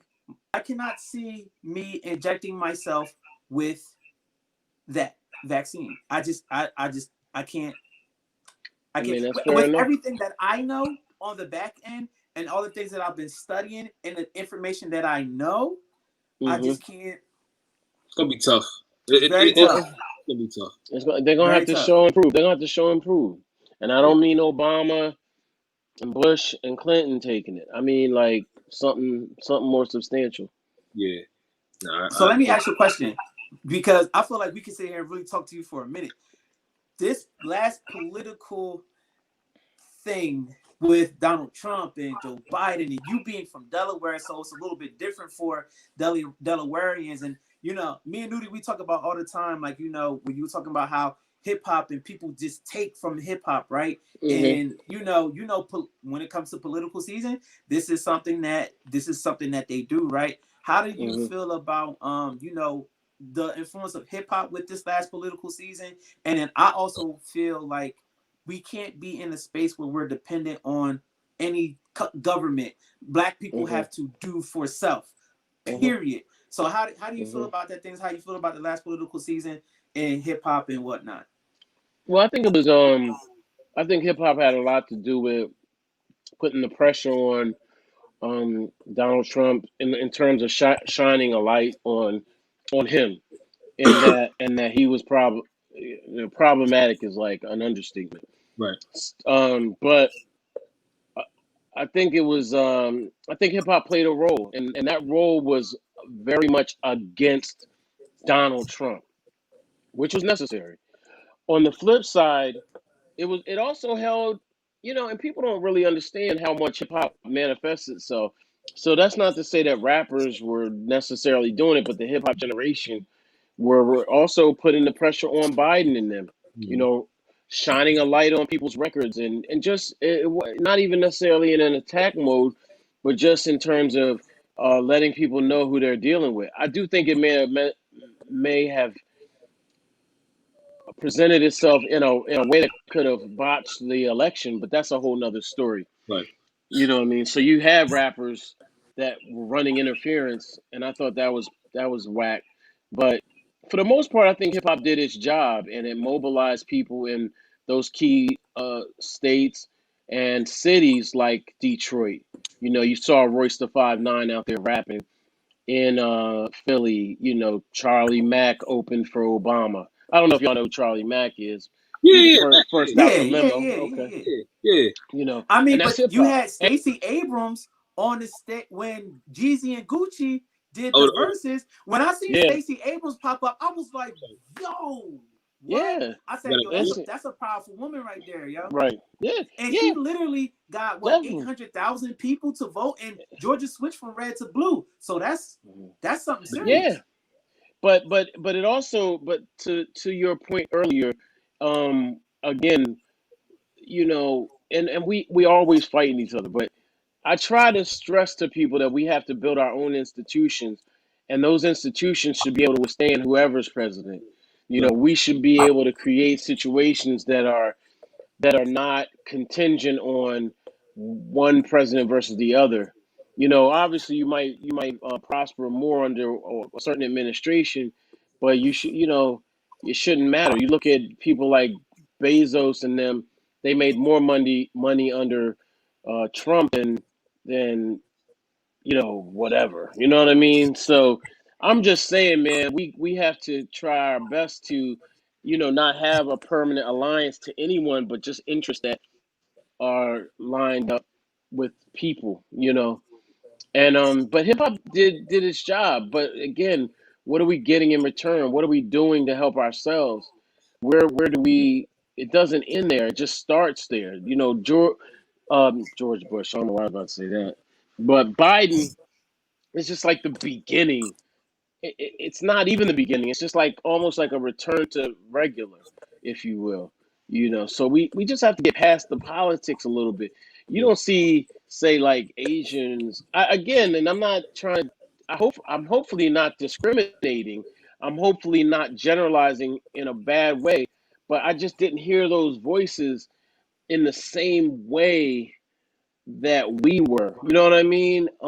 Like just like some of those folks didn't care, man. Like my Chinese restaurant. Okay, let me like I'm being mad, like almost really borderline prop. Yeah, but no, But my but we, point is, I agree. yeah. But then it goes back to racism again, because like there was a Haitian restaurant that I read about, and that Haitian restaurant literally was beleaguered with bad reviews, like a one, like all ones, and I was like, what did they do to get all ones on Yelp like that? What did y'all do? Like, was your, you know what I mean? And I think it was just people hating. You know what I'm saying? Like, I don't see what in the world would possibly generate that bad of press that you would get all ones. You know what I mean? So Yeah. I don't know, man. I'm rambling right now, No, but but yo, but listen, but not to, but to your point, I think that with us, like we don't have like it's like we don't have an agenda, right? Like even when it comes to like we talk about the Asian community because they come together and it's yeah, like this, Chuck. If it's our community, we can come together. And if it's 100,000 of us, everybody put up $10, yeah, right? That's 10 million. We going quietly. We ain't protesting. We ain't doing none of that. We yeah, going to whomever. We saying, yo, look, we got 10 million. Here's a million for you. Here's 500,000 for you, and even local. And we're buying our politicians, and now we're holding yeah. them accountable because we gave you this money, so you have to do Powernomics. Powernomics. Dr. Mhm. Claude Anderson, and Right. we don't vote collectively, right? Like we have to, and that's the one thing that when we talk about all this voting, our vote does not count. It only counts when we put money behind it. Yeah, And we the only culture that don't buy our politicians. Everyone else does it. They don't have to show up the way yeah. we showing up. Like, you know what I'm saying? Right, Like we the only ones, and we don't ask for nothing. You ask right. you have not because you ask not. We just say, yo, Obama, yo, we got you in there, bro. But it's like, Yeah, yo, man, they ain't ask nothing. Oh, I right. ain't got to give them nothing. Oh, man, Yeah, I'm gonna give them hope. yeah. That's That's it. real. That's real. Oh, I'm gonna give them some so Exactly. hope. we got a question. We got a question for you, Chuck. And this is actually it says Facebook user, but I know who it's from. It's from Dustin Davis. It's from Rusty Dusty Nudie. Young So I'm gonna Dustin. put it on the screen so you can see it. It says question: why hasn't all hip hop supported more young black business, especially the entertainment in Delaware, especially? And that's from I'm looking at the other live. It's from Dustin Davis. So he wanted to ask that question to you. We've supported a lot of people. I mean, are you talking about you? You know what I'm saying? Like, you know what I mean? Do you mean you? You know what I'm saying? Say that. Why hasn't all hip hop supported MC such and such? You know what I'm saying? Like, just say you. You know what I mean? Because we've supported so many people I can't tell you. So I don't even like show your face, bro. Log on. You know what I mean? Log on so we can talk. Cause I'm ready for this one. Cause look, your boy supporting so many people. Yeah, don't trigger me. Don't get me started. You know what I'm Listen, saying? yo, hold on. Get triggered because a lot of for real, not definitely not us. Listen. I'll be on Chuck line. I'm like, yo, listen, Chuck. You about to be my mentor because you got all the you got the wisdom that I want. But a lot of people probably do feel. I don't want to say they do feel that. I don't know how they feel because my perception of y'all is different than what the Delaware perception of y'all is. What do you think the Delaware perception of y'all is, and how would I don't know. you answer a question like that? Hey man, I don't see nobody. There's no all hip hop avenue. There's no. We've not won an award from Delaware. There's no nothing from Delaware. So I'm not disrespectful of Delaware, but that's just to say that. Uh, uh, I don't get the royal treatment when I come to Delaware. You know what I mean? So I'm not just.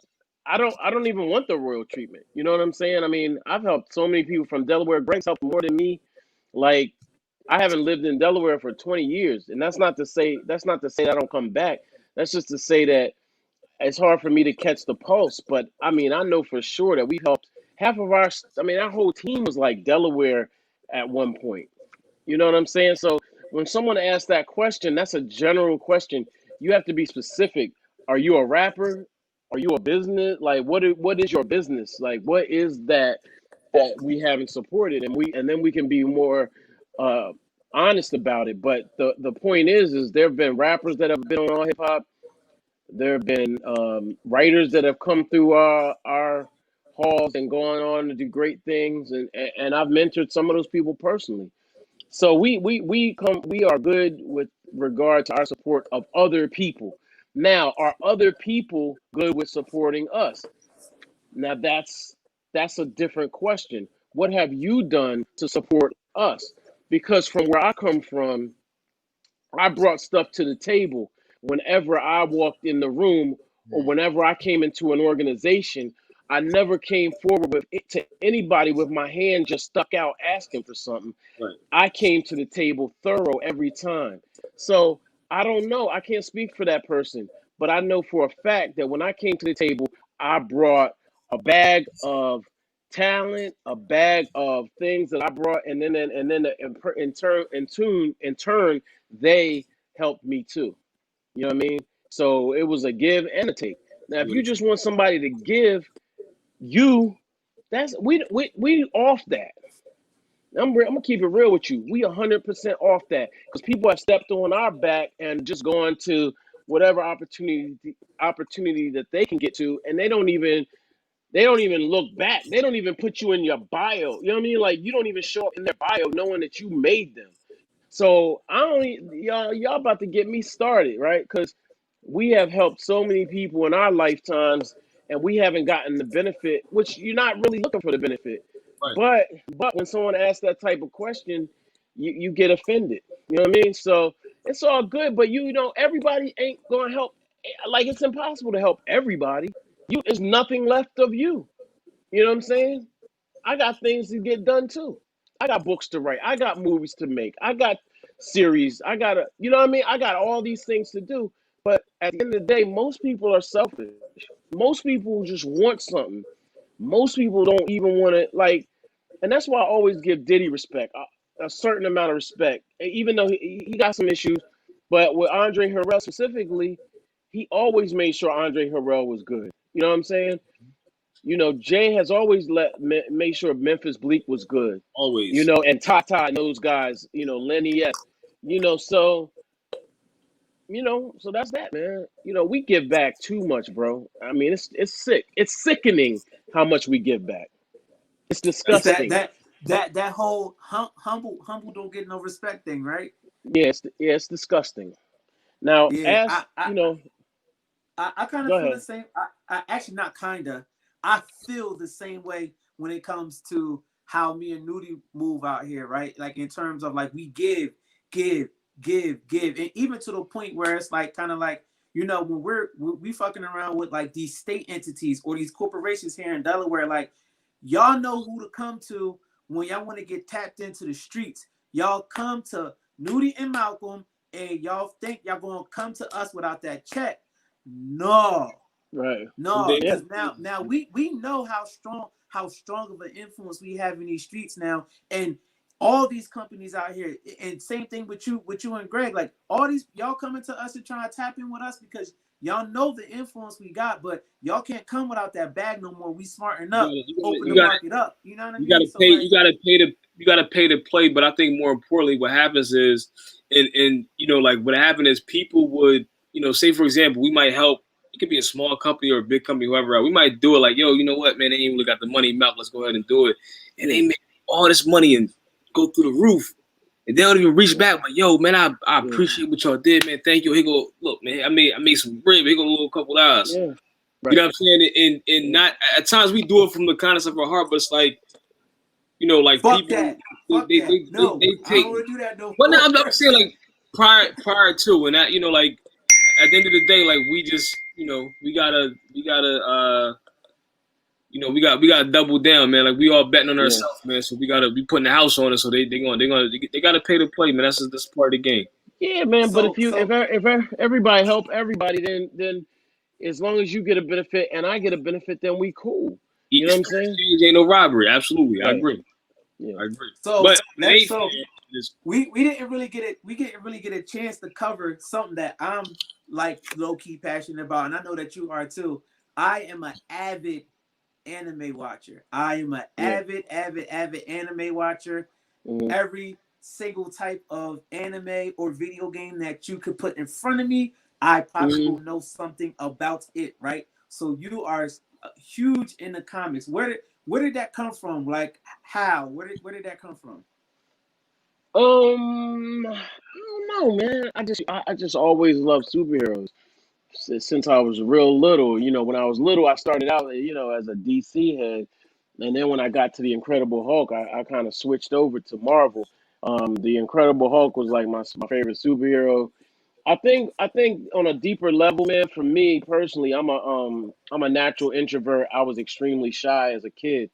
And I think I always appreciated the duality of being a superhero, being able to be meek and mild in one form, and then when the pressure's on, you're, this other thing. So, like when I was young, I used to always get into little fights, but the fights I used to get into were always like defending somebody. Like if somebody was being bullied, I would jump in, and then the bully would start messing with me. Then I'd have to beat the bully up or whatever, you know. So it was always like mostly every time it was always in defense of somebody. right, So I just love the theory, the concept, and on a hip hop level, you can be this powerful rapper and then just go home to your kids or whatever. You know what I mean, or what or whatever. And I think hip hop's always loved comics and stuff in that way too. But mine extends beyond that, man. I used to really be in the anime back in the day, man. Like shows like G Force. You probably even know what G Force is. You know what I Oh, mean? I do. Oh, I do. Okay, okay.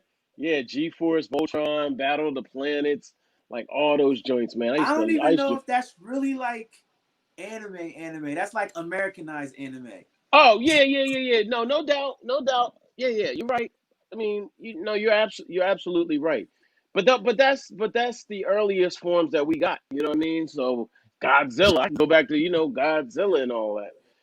So and I mean that's not anime, but it's just the genre, so to speak. all right, yep. Yeah, but yeah, man, I fell off a little bit because once I started getting really focused into hip hop, I just kind of really got more like comic books. I sort of fell off because they got really expensive, and I actually started. I'm gonna give you all a gem, and this is something I never admitted. I used to have to steal my comic books, man. They were so expensive. You know what I mean? Like Facts. they admit that they were overpricing them and they were putting out too many, and I couldn't keep up. You know what I'm saying? But I loved them. But yeah, man. So I just love it, man. And right now, I think my retirement. That's what my retirement looks like, creating comics and drawing superheroes or something like that. It's just going to be, totally a whole nother world. That's dope. No, I'm I'm Yeah. I'm like I said, I'm like I'm a super, which is something that people are starting to find out more about me, is that I'm like a super anime buff. Yeah. Like when these little Chinese kids and these little introverted black kids start talking about like Naruto's and stuff like that, I Yeah. join that conversation right in, Right. and they're like, "Oh my god, who is this dude with locks talking about Naruto?" Like, Yeah. I join in on that conversation, and like the thing is that the things of introverts are starting to become cool these days. Like back Yeah. in the day, it wasn't like a thing that was like you put out there like that. You're not gonna go Right. to the cool table and be like, oh yeah, I watched a new episode of Dragon Ball Z yesterday. Like it Right. was, Right. I loved it and I almost cried. Like, you know what I mean? Yeah. So that type of Yo. stuff is really starting to become a lot But more popular, especially with DC and Marvel bringing out movies. How did you feel about when Chadwick Boseman passed away? What were your thoughts and how did you feel about that? oh man, it was hurt, man. I was hurt. It was devastating, man, because um he was such a cool guy, and I only met him really, really once. You know what I'm saying? I met him really on a humble, like coming home after the All Star game in New York, and saw him on the train. We were all on the train together, and Wow. he was, and this was right before they made the announcement of Black Panther, But the rumblings in the comic book world were that that he was going to play it. So I asked him like I didn't say who I was or anything. I just asked him, and he just denied it. I was like, "Yo, you tripping? I know you lying to me right now."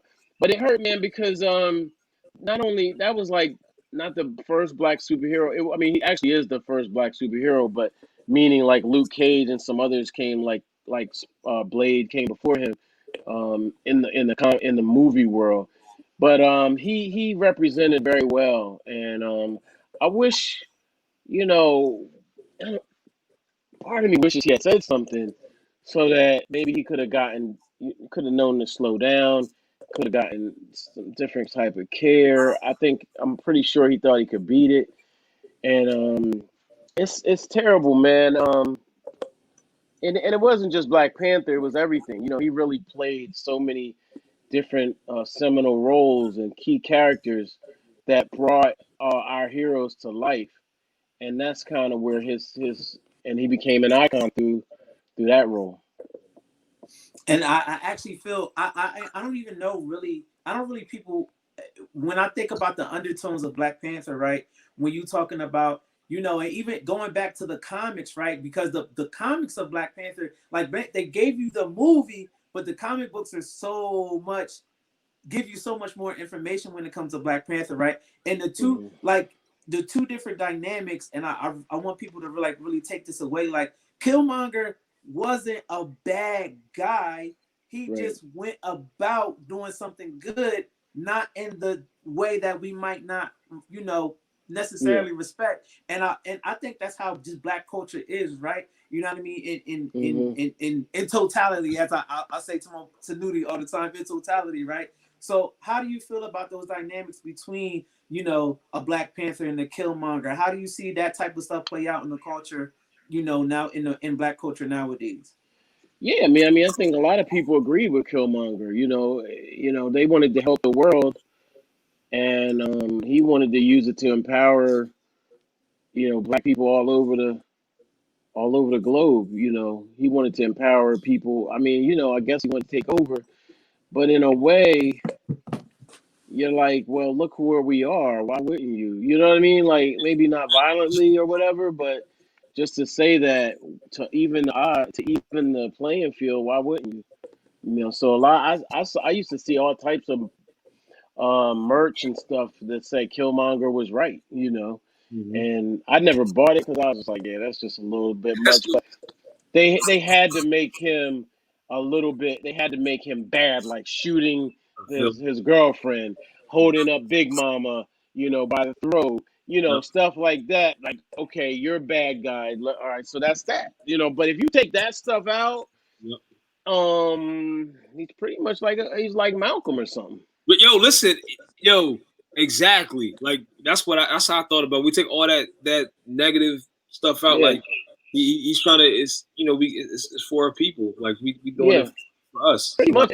And I like the character too because he was American, and he spoke to the sort of relationship that we have with Africa. Yes. You know what I mean? Like he really encapsulated that, and so it was like, this dude. I'm like feeling this dude's Yep. thought process on this. Y'all gave up on him and like just left him, but he's royal blood. We're royal blood. You know what I Yo, mean? yo, a lot of people are gonna have to go back and I feel like when Jay said that he said that you listen to the verse or you just skim through it. Like a lot of times when people are watching movies, they're watching it, but they're not watching it with their third eye to really dissect it because that movie was so vital and it was kind of like you had to decode it, Yeah, right? So definitely. like they got to rewatch that thing a couple more times. So if y'all can go back and watch Black I Panther. watched it like I've watched it so many times. It's crazy. Yeah, I just watched it 2 nights ago with my daughter. Yeah, nice. Yeah. Yeah, it says a lot, man. And I know where a lot of people were critical of it because of the Killmonger character, but he had to be that way for it to really make sense. Good versus bad or whatever. Even Yeah. though really people don't see him as that bad. No, I agree. 100 wholeheartedly agree with that. So we're gonna wrap up this podcast. We be talking to you for like 2 hours, bro. I know. We can keep going. we now, keep we know, going, bro. Listen, we know Jay or Diddy or somebody or somebody probably calling. They probably hit you a couple times, man. So we ain't trying to get nobody in trouble, Chuck. Nah, it's all good, man. Yeah, because we got so many things we didn't even get to cover. Because I wanted to talk to you about the whole verses, Vlad. There's so many things we didn't get to cover. But maybe we have to do a part 2 with Chuck sometime in early 2021. Yeah, so no we can doubt. do part 2. So Nudie has a part once we start to wrap up the podcast.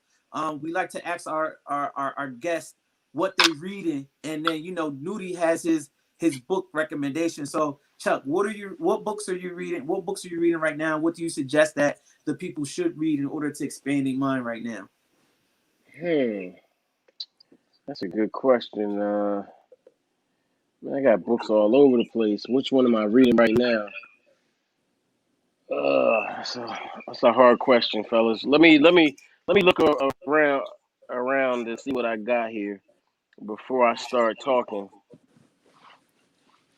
Cause I can't think of what I'm reading right now. I'm a terrible reader because I read stuff a little bit here and there. Yep. So I might be reading like 5 books at once. But I will tell you this. I read war books a lot, like the 33 Strategies of War. The Art of War I've read several times. So I read a lot of those for strategy. Yep. I love Robert Greene, all his books, all Robert Greene's books. Pretty much. Only one I don't have is the one he did with 50, and I was hating, bro. I was hating, and I heard.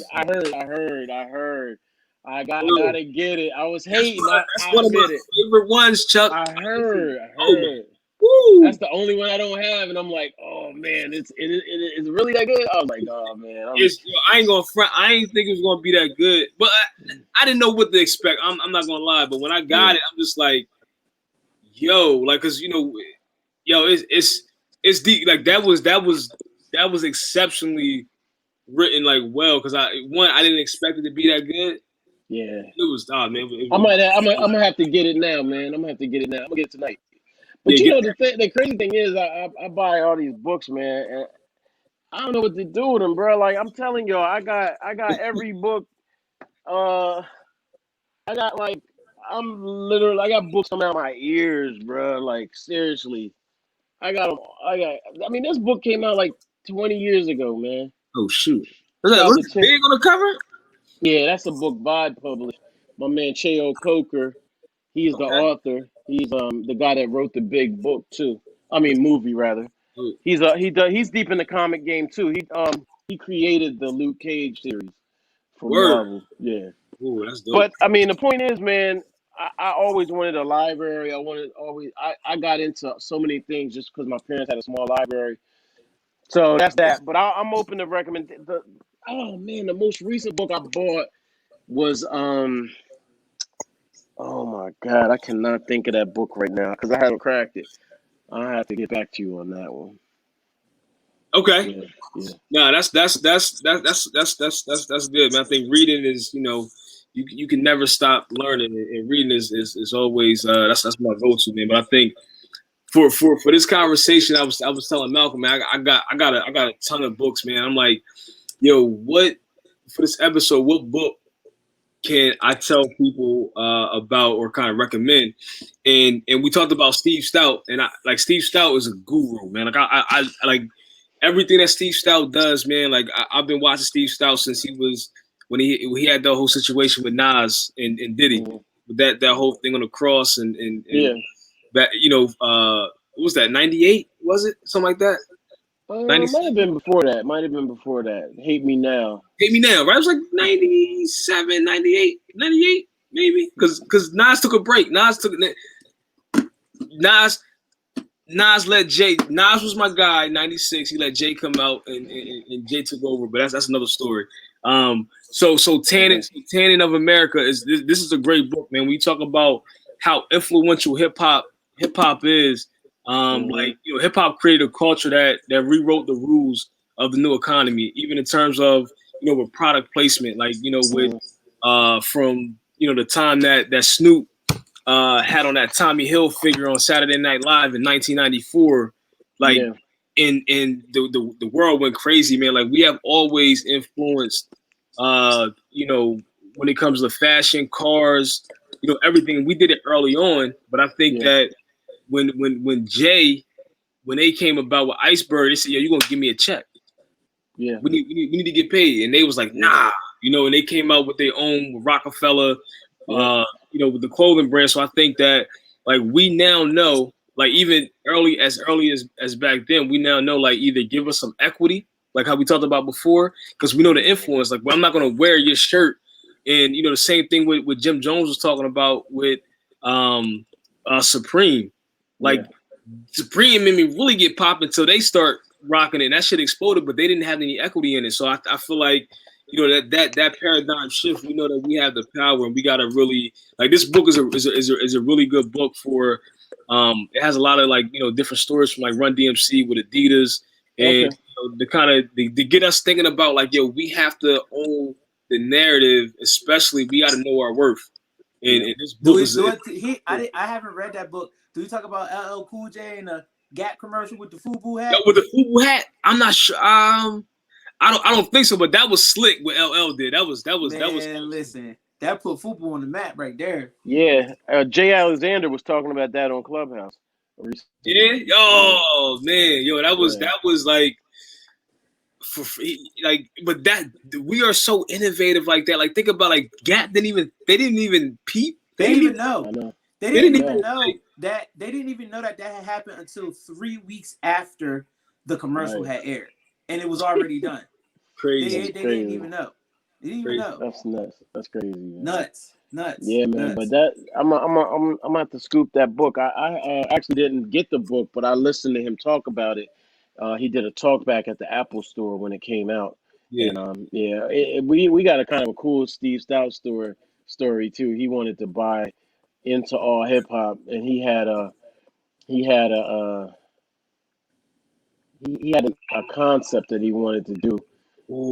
It didn't work out. I forget why it didn't work out, but it didn't work out. He put us in his Maybach, and we rode back to the train. I was like, I don't like this. I want my own Maybach. It was kind of weird. Better luck next time, man. Try another thing. Yeah, no, it was cool though. He's cool. I like him. He gave a lot of game. He was going in yesterday, man. I was really impressed. And he's doing United Masters now, and that's a pretty cool concept. So it's a game changer. What was United? What is that? The app, right? Yeah. Mm-hmm. Yeah. I was telling you, Malcolm, we should have bought that when it was on sale for Black Friday, man. Like, it was on sale. It's like Pokemon, man. We can't catch them all, dog. Yeah, we can't. Right. Can't catch them all. Can't catch them all. Yo, so Chuck, we gotta schedule a part 2. We appreciate you. Yo, Chuck, brother. Yo, thank you, man.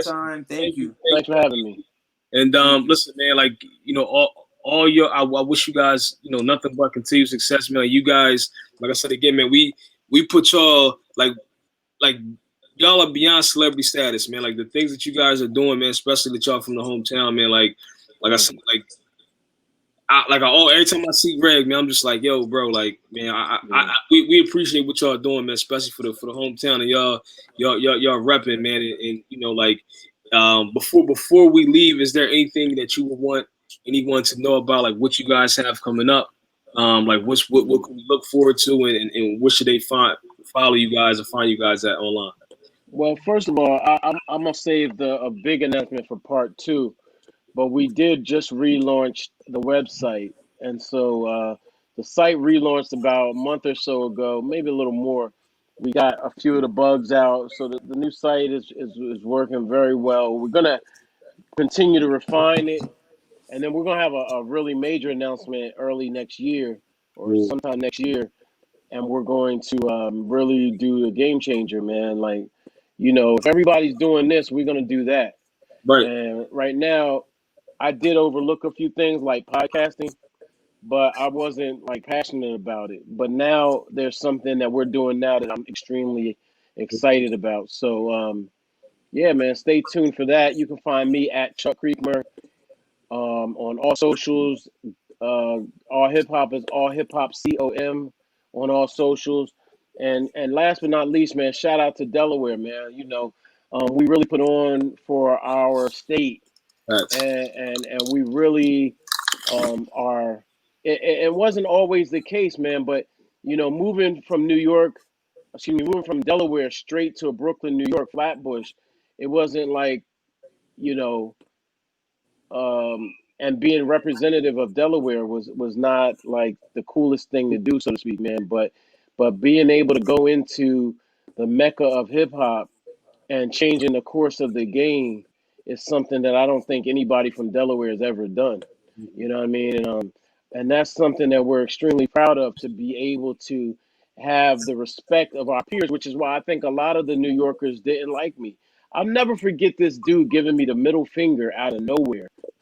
Like, just for like, no, I'm sitting with Russell Simmons, me, Greg, and another dude are sitting with Russell Simmons and VIP, and he was called himself joking, but I'm from Delaware, man. We don't play like that, And it was just jealousy, He was just jealous. He was mad. He was jealous, but that's Delaware, bro. And we're proud of being from Delaware, and we talk about it all the time now. And we're gonna continue to represent.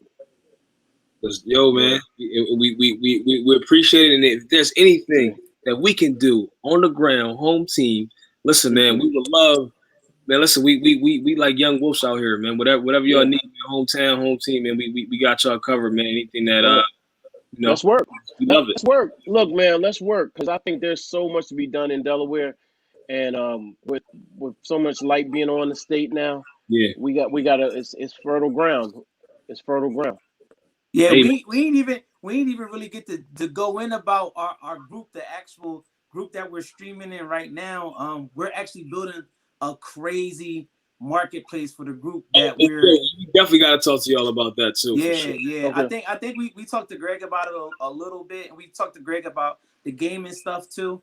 But this platform that we're building with this group, it's gonna be major. And I know for a fact nobody in our peer group is making anything like this happen. So yeah, we'll connect. All right, cool. Appreciate y'all, man. Yep. Definitely. Check. Thank you again. New Diddy. Salute. Sir, Chuck, over and out, man. Talk to you, man. Peace. Take care.